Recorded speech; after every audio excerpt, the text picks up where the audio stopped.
Alemanha, isso também estava na área de letras, mas o meu foco também era a comunicação. Então, como eu sempre trabalhei com essas duas áreas, e essas duas áreas para mim sempre foi uma e eu tinha que explicar, isso sempre esteve na pauta das minhas leituras e de trabalhos. Daí, de uns tempos para cá, justamente pelo grupo de pesquisa de comunicação dialética, a gente começou a ler uns teóricos. E o Adelmo Genro é um teórico que eu acho que é bem forte, porque é teórico do jornalismo, que é bem forte porque ele trabalhou com uma teoria de síntese, né? Ele sintetizou um monte de coisas, assim, o fulano é isso, o ciclano é isso, o ciclano é isso, mas eu acho que é assim. Então, nessa trazendo, né, nessa busca de fulano, ciclano, ciclano, ciclano, ele deu uma geral muito legal das teorias de comunicação. E sempre que chega nessa parte, arte e comunicação, ele diz assim, porque daí chega um momento em que a arte vai ser arte, a comunicação vai ser comunicação. E no final do livro dele, no capítulo 9, em que ele fala especificamente sobre a questão, ele puxa para o New Journalism e trata das questões de comunicação e arte, ele vem falar do Brecht. Que, né, daí falar do Brecht, daí entra, eu falei, você está falando que é meu.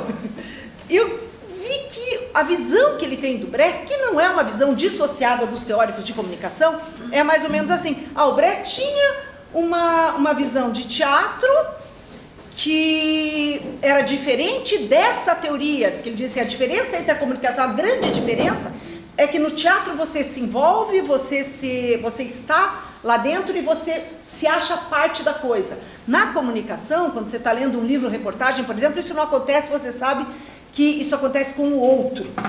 E ele até diz, por isso que Brecht fez uma teoria contra essa proposta que ele colocou.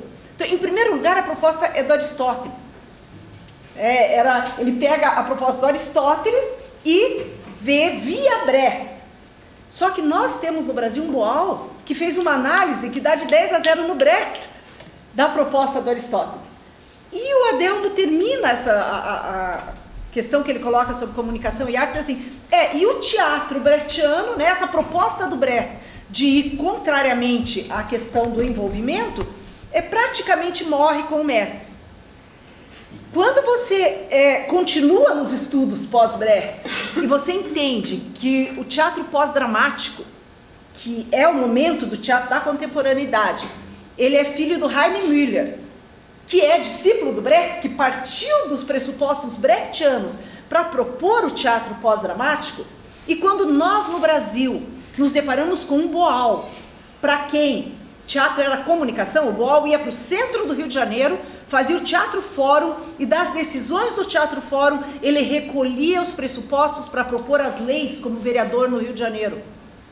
A gente vê que não, que o Adelmo, nesse ponto, ele se equivocou profundamente. E daí você vê que se um cara como Adelmo Genro Filho se equivoca nesse aspecto, tem muito campo para pesquisa. Tem muito campo para a gente propor coisa nova nesse meio, nesse envolvimento, arte e comunicação. Daí surgiu essa proposta, em que eu conto com uns parceiros, né, Carol. Ontem a gente ainda estava com os professores batendo papo, o professor falou, a Carol é outra maluquinha, né? Que entrou no departamento. Quer dizer, maluquinha é aquela pessoa assim que vai e vai embora, né? Diz assim, então, o legal é que a gente tem a Maurini, Marcelinho e Carol, que são três totalmente fora da casinha. E nesse fora da casinha, num local assim, daí quando eu fui, eu falei de Rogério, eu disse assim, mas vocês esquecem que o Rogério vai estar com a gente. Eles olharam assim, nossa, vocês pegaram o Rogério, eu falei, a gente precisa de alguém forte. A gente precisa de alguém muito forte nesse meio, precisa de nome nesse meio, né? A gente precisa de alguém chique. Então o Rogério aceitou estar aqui como parceiro e começar também esse diálogo. A proposta é de diálogo, é que eles tragam os pontos de estudo e a gente converse sobre isso. À tarde vai ter o Marcelo. Marcelo trabalha sempre, Marcelo é outro híbrido na área, ele é mais literatura, na área da literatura e da comunicação. E a Michele Torinelli, que está também no mestrado trabalhando com essas questões de mídia social, então ela pega o que é o real, né? Quando ela falou do V de Vitória, ela disse assim, tá, gente, o que é o Anonymous? O que é o quadrinhos nesse momento? O que são os quadrinhos do V de Vitória nesse momento? Como pensar isso?